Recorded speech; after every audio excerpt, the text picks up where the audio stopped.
businesses. But what's really interesting, Brandon, is like you've become like a pro investor now. Tell me about that. Thanks, man. I'll take that badge. I think it just came from like having money and being like, I've met so many guys that have been successful and lost it all. Like I've met a dozen guys. I'm like, man, you've done some amazing stuff. And either at that point or some point in their history after they've had a lot of success, they lost it all. And Yeah. I'm just like, how does that not happen to me? Do you Yeah. know what I'm saying?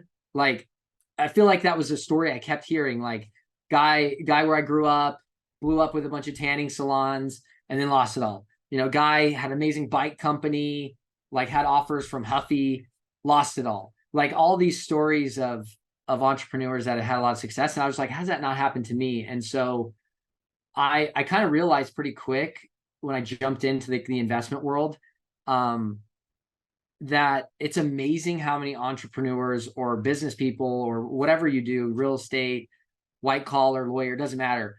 We put so much time, attention, and energy into generating money because we have to, right? Like you can't invest something you don't have. So that has to be the first skill.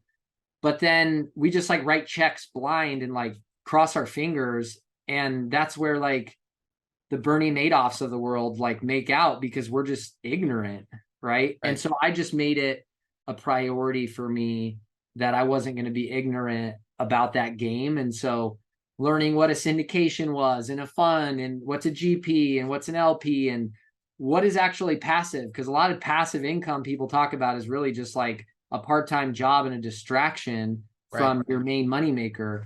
And like, how do you vet a deal, and like what's your deal philosophy, and like, so there's all these things that I just kind of dove into. And I found a mentor in that area and a service as well, and really just dove in, man. I've spent probably hundreds of hours just like learning and talking to people and guys that run investment funds,